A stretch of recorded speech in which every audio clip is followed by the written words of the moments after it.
we were looking for a certain type of person to join our company. And the one major thing that changed in it was that we weren't interested in what you knew, but how you thought.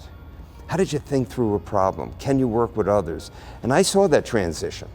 In the beginning, we wanted to get that person that had knowledge of certain things. Business was changing too quickly, and so that knowledge became antiquated in a very short period of time. Yeah. But could you adjust to the new, to that unknown? Are we willing to take the risk? And that's always a factor for very successful people, in my opinion.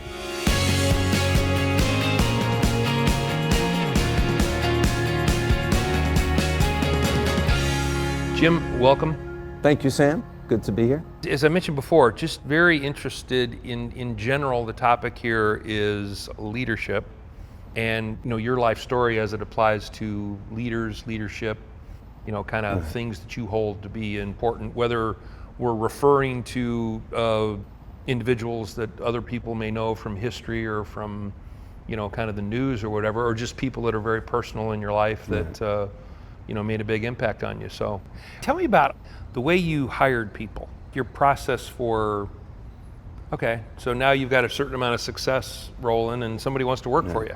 Right. So what you used to put people through to find out if they had what it took to...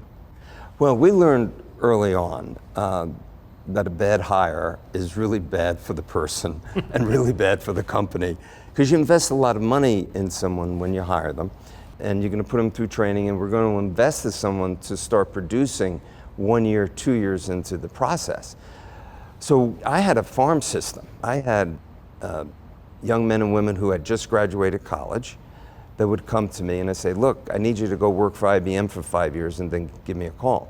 But while they were doing that, once a year they would call and I'd have lunch with them or breakfast, and I'd see how they were moving along. Sometimes somebody would come from a totally unrelated industry.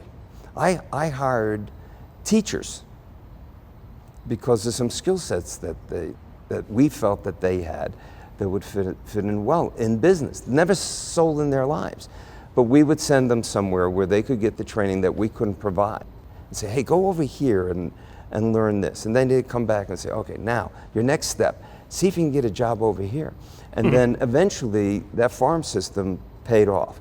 We hardly lost a salesperson once we hired them. I mean, it happened, but very, very rare, because we invested our time and energy in that next wave of people that we wanted to help us grow the company.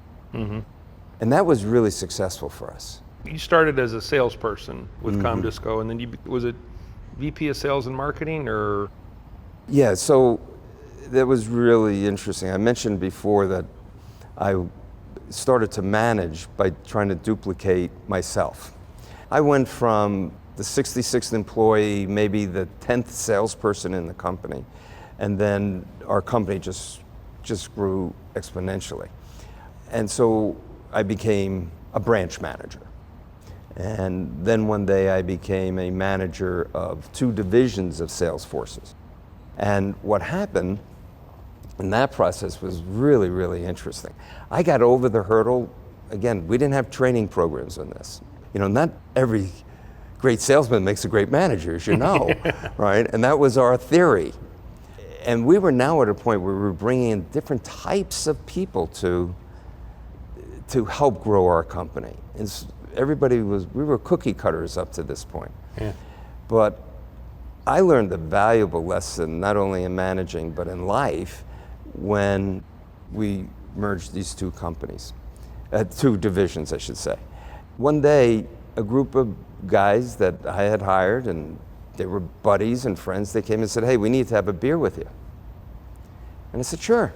So we went out and had a beer, and they sat me down. They said, the one thing that you've taught us all is to listen. I said, oh yeah, that's the key to selling. And and they said, you're not listening. So when I had this opportunity, I just assumed everybody was on board. I just assumed everybody understood exactly what it was that we wanted to accomplish. So I went back and I thought about that. I said, these are guys and they love me. And they're saying, you're not managing this thing right. So I did the best thing I thought I could do. I brought in some expertise. I brought in a consultant, and they went through everything that I was doing. And they did two things that changed everything. First was when somebody came in to speak with me, I would tend to feel I've answered the question, the conversation's over, and I would go somewhere else. The person may be sitting in front of me. So what they did is they made me get up from my chair when someone came in and go sit on my sofa, face to face. And the second thing is they called my desk the ego desk. So I had to leave my ego at the desk. And those two things changed everything. You look at these things and you go, wow, how did this happen? How did I get to this point?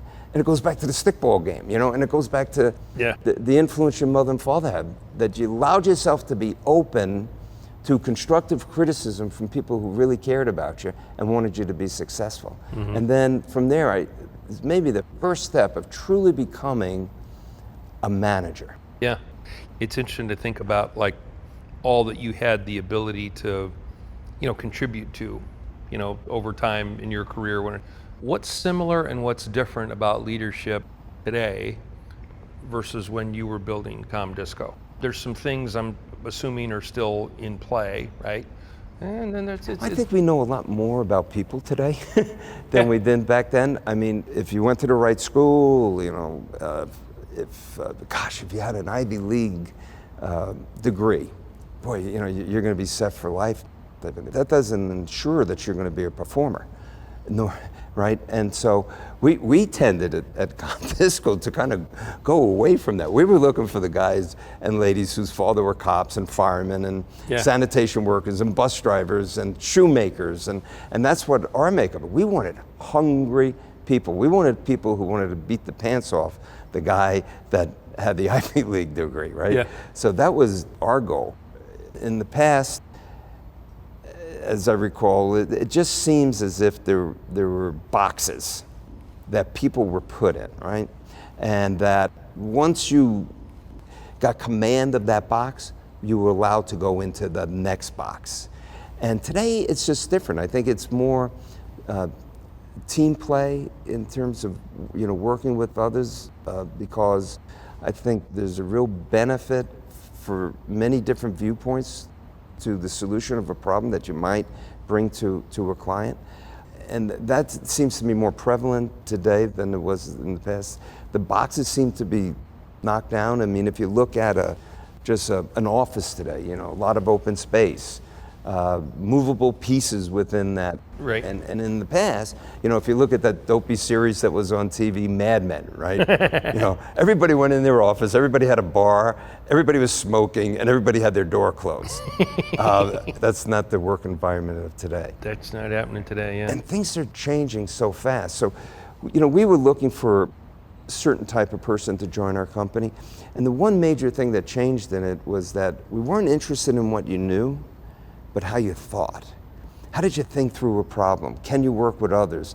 And I saw that transition.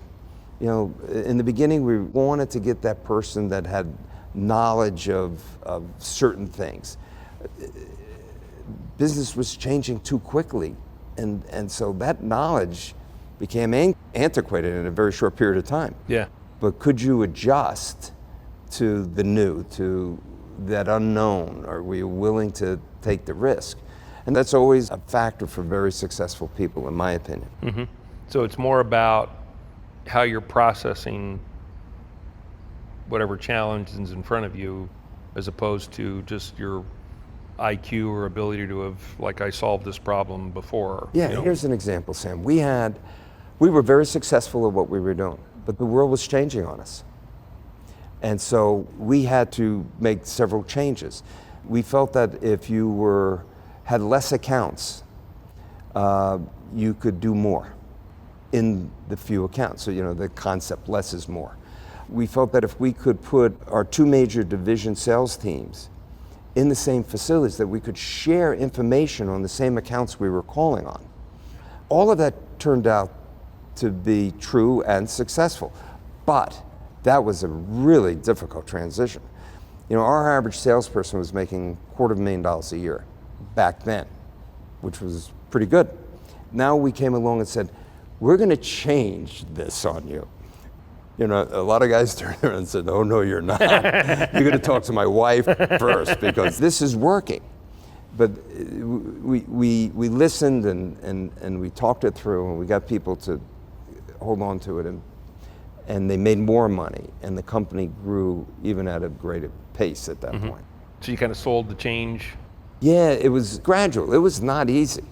Yeah. I mean, you know, why would you change something that's working so successfully? Yeah. Reason being is that the world we were selling it to had changed so dramatically. Yeah, and it was probably going to continue to change more. Even more so. Yeah. There is undoubtedly a question or two that you would have asked yourself that I didn't ask you. I was just curious if you wonder why I'm such a better golfer than you. No, I don't, because Well, it have has you to do seen with your the fact that you play a lot more. No, it could be that you've never seen your swing on film. Perhaps if you did that, you would understand what I see. Yeah, no, I don't want to be. I shouldn't be doing that. No. Well, anyway. All right, Chief. Thank you.